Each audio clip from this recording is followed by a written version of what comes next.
everyone, welcome back to my channel. My name is Saba, and if you guys are new, then welcome to my channel. And hello to my returning subscribers. In today's video I'm going to be talking about do's and don'ts of Ramadan, as Ramadan is quite fastly approaching us, and I believe it is either on Sunday or Monday that it starts. So I thought it'd be good to talk about certain things that we can do, certain things that we shouldn't do, and there's tips that might help you guys along the way in terms of preparing for it, because we still have a few days to go. So let's get right into the video. Just before we go and start, do not forget to like, subscribe and hit the bell icon so that you guys can be notified about my upcoming videos. For people that do not know, that's the fasting period for us Muslim people, where we stop eating from the time where the sun comes up to the time where the sun goes down. So that's pretty much of a long time in certain parts of the world. Just like say UK is about, I'm not exactly sure, but if I'm not wrong, it's more than 12 hours, so it can get a little bit tricky. But yes, that's the mini introduction of people who did not know what Ramadan is. We'll just dive into the video of do's and don'ts. The month of, well, we should be reading Quran the whole year round, but obviously in the month of Ramadan it's vital for us to do the remembrance, read Holy Quran, pray as much as we can, and make as much use out of it as we can. So make a schedule of reading Quran the way I tend to do. Sometimes I have been able to finish the whole Quran, which was in the past, but then again there are times obviously when you're working you cannot do it. And it's kind of difficult. So the way of doing it is, if you obviously you should be praying 5 times a day, so just break it up. So just pray at least, I would say, pray a page, read a page of Holy Quran after every namaz that you pray, which after every prayer. So Fajr, Zuhur, Asr, Maghrib and Isha, just make a habit to read either one page or one ruku of it, and that will help a lot. Otherwise just kind of like calculate as to, obviously in terms of like 5 prayers, and if it's like 30 paras in the Holy Quran, and then obviously you can just break it down as to, like, you know, if you want to finish the whole Quran. And then obviously like in the time of evening, sometimes usually for myself when I come home from work I don't have much to do, so that's the time when I tend to sit down and read Quran. Close your fast with a date. Date is one of the most important sunnah that has been mentioned, that our Prophet used to eat it, and it has so many nutrients in it that you should close your fast with it. Regardless of what you're eating, just try and have a date that has so many vitamins and nutrients in it that it will help you with the sugars and just give you extra energy throughout the day. So I tend to eat about 3 to 4. If I have like a fruit bowl in the morning, I would just make sure that I have dates in there. Drink a lot of water, because obviously there is such a huge gap in between where we are not eating, where we're not drinking. It is vital for our body to store some kind of like water, and whatever we eat and drink, it stores, and obviously that's what the body uses throughout the day. So dehydration can be one of the main causes of for people to be breaking fast. I used to, when I wasn't drinking enough water, I used to actually feel very faintish, very dehydrated. So it's important for you to drink a lot of water when you're closing fast, and also when you're opening fast, try after having your dates, try and drink a glass of water, and then after every little time just drink water. And the way you can, if a lot of people don't actually like water like myself, and the way I am planning it this year is to infuse my water with fruits, with cucumber, with mint, anything that you like the taste of, and just leave that for the day and have that, because it's very important. I cannot stress enough, it's very important for you to have water in your diet during Ramadan, even in normal days. So just consider that, how important that would be during Ramadan, because you're not eating for so many hours, you're not drinking for so many hours. So just make sure you have water. Charity is very important. Again, it is vital for us to give charity on normal days anyway, but when it comes to Ramadan, it is very important that we should try and give charity every single day, whether it's £1, whether it's £2, whether it's £10, however much you can afford. Try and give charity. We have a green box for the mosque, so it's very easy, just chuck it in there and obviously like go and give it in. Otherwise you can go to the mosque and put money in there, or if you have people that are obviously poor people around you, which we don't get as many in London, but if you obviously live, say for example in Pakistan or like Bangladesh or countries like that, you can so easily just give charity on a daily basis, and I try to do so. I haven't done that very well in the last years, but that's the plan for me. I'm going to be giving charity every day, and that's what you should be doing. Nap is very important because everyone that's fasting would know that how low we run on energy, and it is very important for us lot to have a nap. For anybody that gets really tired, I personally do, so any working professional, come home, have half an hour nap. It's a power nap, obviously. A lot of people I know personally, they do take a nap during working hours as well, which is very weird. Like I could not do that at work, but I have heard from loads of people that they do that. And even people at home, just try and take like power naps here and there, obviously to keep up with the energy, because you would run very low on energy. Obviously you're not eating.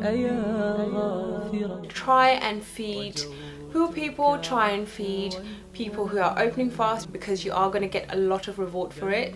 So try and make iftari for people and just try and send it to their houses. If you have neighbors, you know, that are fasting and you know of them, try and send it to mosques and let them open the fast, because a lot of people are working, and you know, there are a lot of people who don't have families, and they just come home, they have to make their own iftari. So it's just nice to just send it to the mosque, or just send it to their homes, and just feed people, as many as you can, and as many as you can afford to feed. So sahur is obviously one of the important parts, where, you know, whatever you eat is kind of going to keep your energy levels up or make you feel sluggish. So try and eat food with high fibers. Try and eat food like oats, because oats has got water in it. So water is obviously good for you, because you need water throughout the day. So if you're obviously not drinking as much, in oats there would be water. If you boil oats with water. And I personally think not to eat egg, because egg yolk can kind of make you thirsty. Try and eat yogurt, because yogurt is good for you, and it's kind of good in terms of like, it's not going to make you feel thirsty, because a lot of foods you would not know of, they actually make you feel thirsty afterwards. So try and eat fruits with oats on top of them. High fiber cereal, so any food that's high in fiber. I do understand that a lot of times during sahur, because there's such a short span of time in between that you can actually eat from the time of iftari and sahur, that you do not feel hungry. But whatever you eat, just try and eat things that are high in fiber and things that are going to keep you fuller for longer. Even though it's going to go, but it's still good to eat things that are going to keep you fuller for longer. Music, try and refrain when it comes to listening to music. Try and switch to nasheeds, try and switch to just religious stuff. You can listen to the very good ones that I tend to listen to is Mufti Menk.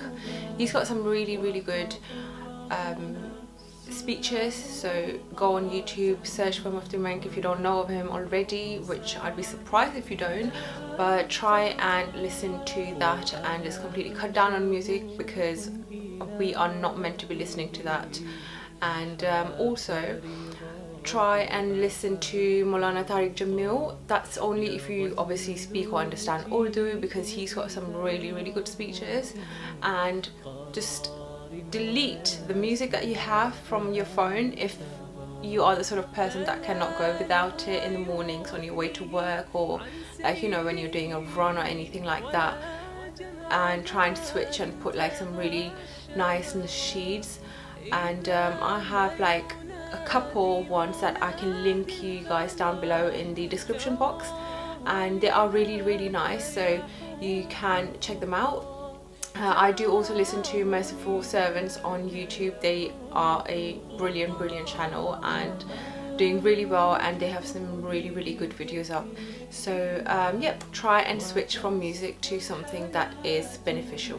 When it comes to suhoor, try not to eat greasy food. Like a lot of Asian people like ourselves, we love to dwell on our parathas and, like, you know, paratha and curry with paratha and yogurt, but paratha is so full of grease, and grease can make you thirsty or give you heartburn, which is the truth of it. So try and refrain from greasy food. When we are having iftari, a lot of iftari involves food that is greasy, fried food, gore, samosa, rolls, and just like, we just love our fried food, but what it does, it will fill you up very quickly, yeah, and at the same time you won't get the nutrients that you need, because technically fried food is not healthy for you.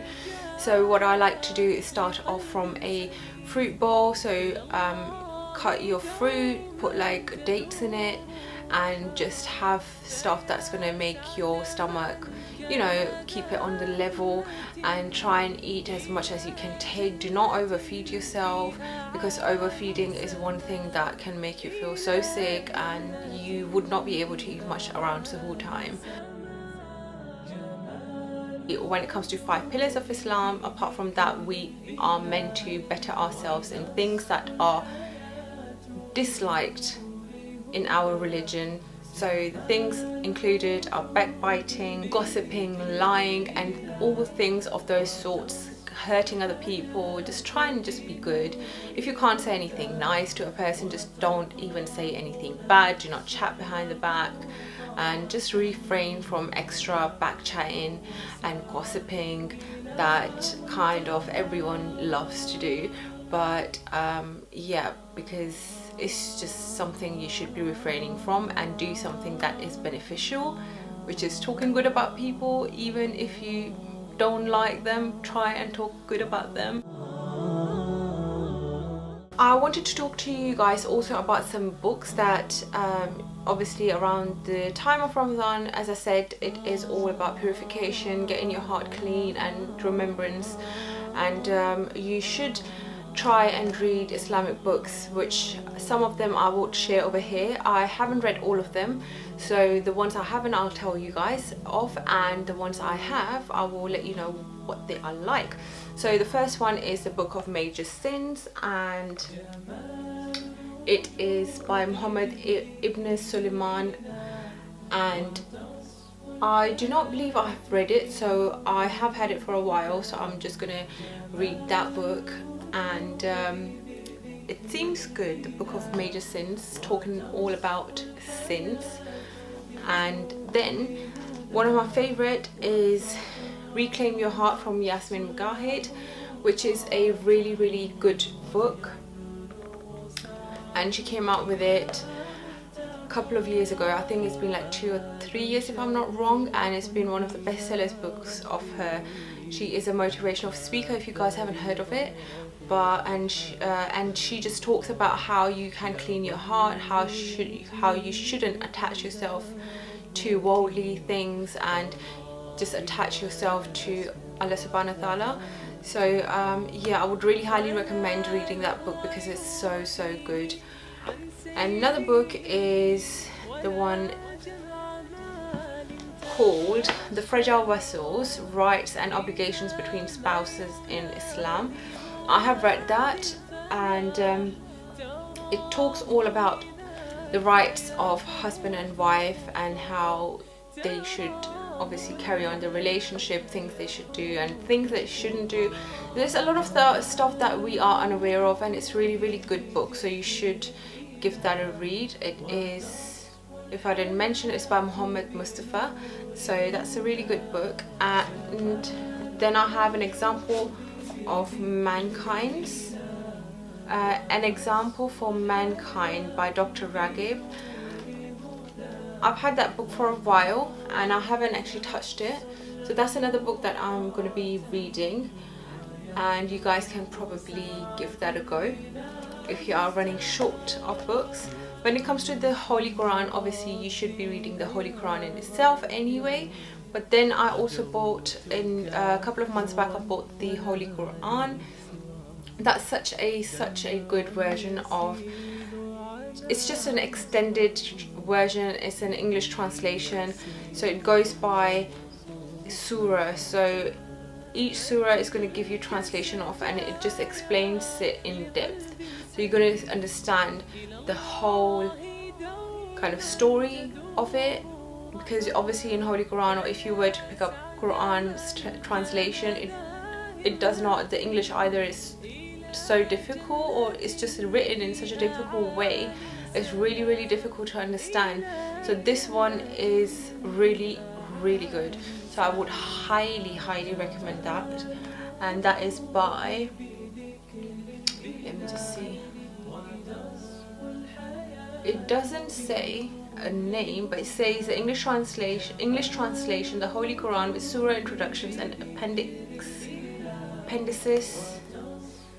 It looks like that if you guys are interested.